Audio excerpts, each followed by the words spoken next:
Hey, what's up, guys? Coming to you live right now from Isan, Thailand, in a place called Buriram. I have about one more day left here. It's been an incredible trip, a wonderful learning experience, and I felt that I have grown a lot within myself, my teaching, and in many areas of my life, from the inside and out. And today's video, I'm just going to feature a couple minutes and tell you guys what's going on in my life and why I love teaching English online. I've made many videos about why I love it, why it's the best job ever, and I've told you many things that I just love about the TEFL and teaching English abroad lifestyle. But I'm going to get to three specific things because what I realize is you have to understand, I was a teacher in the USA basically for 8 years basically. And in that time, I learned how to interact with people. I learned how to listen. I learned how to communicate.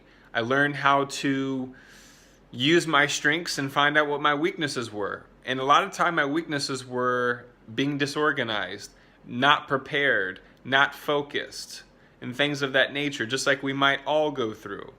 And some of the strengths that I found out was I really love teaching, and I really enjoy the diversity and the interaction, and also building a bridge.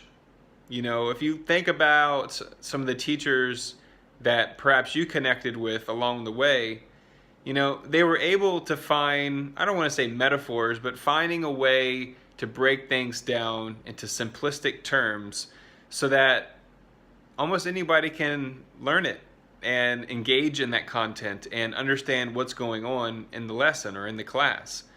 And with my teaching style, one of the things I really love is every day I have a one-on-one opportunity online to be with a kid.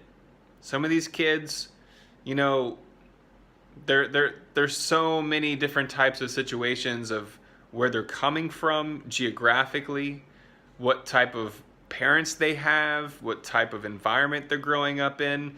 So these are all factors to consider. With that being said, one of the great things is adaptation, being able to adapt to new students. I remember when I was teaching in Berlitz. Oh my gosh, Berlitz was a trip in Orlando, Florida. It was so much fun. Had Brazilians and Venezuelans and Colombians and just a wonderful mix of cultures. And one time a teacher didn't show up for class and I had to do 2 classes at one time. In one of the classes there was only a few students and the other one was kind of full. So I was bouncing around for about 3 hours, going and putting something on the board, getting the students ready, and then, you know, giving them the encouragement and also the leadership for them to kind of communicate and have conversation with themselves. And learning how to do things like that on your feet are just something that you can learn from experience. It might come from your own character. It might come from the type of person, you know, the personality that you have, and also the type of energy that you have. You know, are you, I don't want to say diversified, but I will say that when you can apply things in different situations, different decision-making skills, you are going to evolve into a wonderful, wonderful educator. And when I'm doing these classes online, it's so much different than it was when I was teaching at a school. And some of the things that I just really love about it is the fact that, like, right now, you know, I'm on, I don't want to say vacation, but my wife, you know, she's on her holiday basically. Right now it's kind of like a holiday in Thailand for about 1 week. So, you know, teachers have off time from school, which they go back and see their families.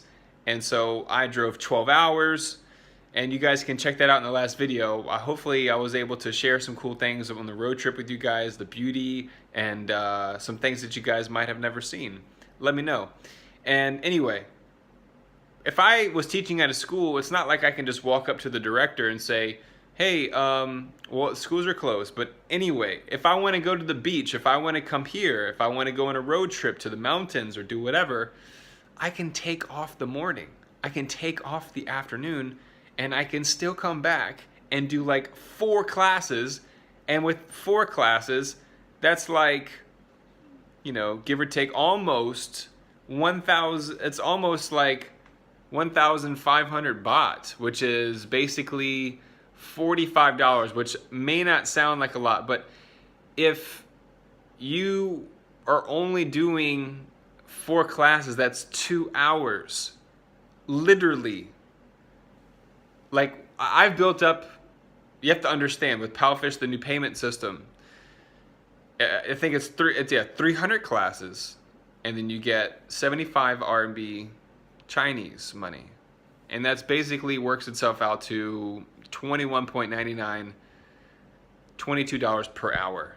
So again, like I said, $44, $45 for teaching 2 hours, you can get by with that, doing that for 1 day or 2 days, you know? Because then if you go on a Saturday and you get like 14 or 16 or 18 get slammed with classes, you can use those extra classes on the days that you want to take some time off, you know, to recharge your battery, to go on a road trip, to go to the beach, or to do visa run, or whatever you got to do with immigration and stuff like that. You got to understand it's a different ball game. And there's a lot of people that watch these videos in different countries, non-native English speakers, native English speakers, some people with no teaching experience, some people with teaching experience. So there's just a huge cluster of people that watch these videos, and I've been requesting you guys to ask more questions and things like that. And I've gotten so many questions, and I'm starting to piece things together a bit more. Basically, you know, if you have no teaching experience, the first thing I would say is teach at a school. Now, that may not be what people want to hear. Most people are looking to cash in quick, get a TEFL certi, you know, and then apply to Palfish and do their best to get on board. And that's okay. Look, if you have the audacity and you have the ambition to go out there and just apply and become a teacher at any online company, then my hat's, you know, I got a lot of respect for you. And there's some people that who have just watched my videos, have never even asked me questions, but have contacted me after they already have racked up 20, 100, over 200 teaching hours. And they're like, hey, I watched a bunch of your videos, 3 or 4 a day, you know, and I really was able to absorb a lot. And now I have the confidence to go in there and teach. And then they're like, hey, look, you know, I'm able to make over $1,000 a month or $2,000 a month. And it's like, whoa, you know? And it's like, well, I didn't really even get compensated for that, like, you know, on YouTube as much as I'd like to. And then with Palfish, you know, it's like $30 for a referral, which is, it's pretty good. What can I say? You know, you're getting money for trying to help someone get a job. Now, a lot of the people who have become official teachers, they didn't enter my invitation code, but they watched a lot of my videos. So I want to say thank you guys for watching these videos. I really appreciate it. And I think the flexibility and the scheduling and the ability to chart your own direction and get bookings when you want to. But just remember, you got to keep your bookings up. You got to keep your schedules open as much as you can. As much as you can. Remember that, as much as you can. Because I was feeling overwhelmed. Yeah, I was feeling overwhelmed last week, and for about 2 weeks. I know it's October, and I know we're coming up on November, but still, the summer was intense. And then boom, September happened, and then October. And I thought that Palfish was going to slow, like, not the app was going to slow down, but I thought my bookings were going to be perhaps a bit less because of the school going on. But actually, it's not. It is jam-packed like it was in the summer. If you open up your schedule all day for 7 days a week. I mean, I've gotten some 7 o'clock, some 7:30s, and then I get a pretty consistent base. I should make a video about this, about opening up the schedule, but I'll just tell you guys now, is 11, 11:30, and 12. Because a lot of the students now who are old enough, they come home on lunch break for like 2.5 hours. And the parents want them to practice their English for that 25 or 30 minutes they have before they take a nap or after they woke up from the nap. You know, I've had one student literally be in the bed and mom's like waking him up and he's like, oh, okay. And then it's like, okay, time for English, buddy. You know, and you gotta bear with that situation, and you gotta just stay focused and stay patient. Patience is key. And when you're feeling overwhelmed, patience is not easy. So that's why if you've been in the game for a long time teaching English online, you know, I got to say thank you, Soren. I don't know if you're still watching this, but Soren is a teacher on Palfish. He watched my videos, and he's up there doing his thing and saving money, having a great time. And he takes off Saturday and Sunday on the weekends, and he said, I come back, and I'm so excited to teach on Monday. And being able to come out here into the country, being out in nature. I slept outside last night in the mosquito net on like a platform. It was so nice. The weather was so nice. It was clean and cool in the air, and the air was so fresh. Gosh, you know, and I got to go back to Chiang Mai in about 2 days. Look, Chiang Mai is great, but being out here closer to nature, to some down to earth, good-hearted people, yeah, it revives your soul. It revives your mind and your body and your spirit and all that stuff. And sometimes, like today, you know, I only had 3, 4, I had 7 classes today. And it's a bit scary because I'm used to having like 10, 11, you know, 10 on an easy day, 14 on a busy to average day, and 16 would be like a really busy day, you know, 8 hours.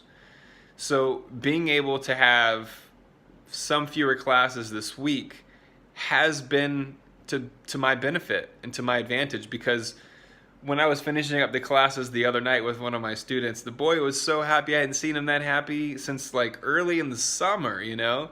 So that tells me that, yes, taking some time off helps. In whatever department, whatever field that you're in, you take some time off and you have, it's like for swimming, for example.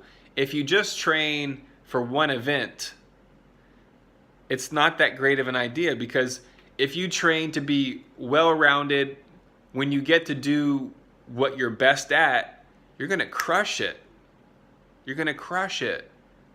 So just keep in mind that as an online English teacher, you want to do your best every single lesson, because you might not get that chance again.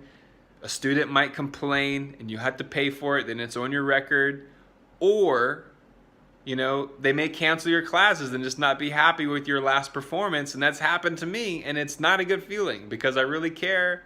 And I just realize, wow, I'm just so tired, you know, and my voice is tired, and it's 8:30, my eyes hurt, you know, and I can't do it. You know, it's like those voices and those feelings inside of you. If you've been through those situations, let me know. And was taking time off helpful to you, or what have you done to kind of recharge your battery as an online English teacher? Because right now I'm feeling it. I'm loving it again. Super, super happy. I always love it. But like I said, when you take a little time off, you know, have a few less bookings, you come in that class and it's like, whoa, I only have 4 classes today. I really got to go all out on this, you know? So anyway, having a great day. I'm going to go eat my dinner right now and go kick it with her family, relax, sleep outside the tent tonight, and one more day,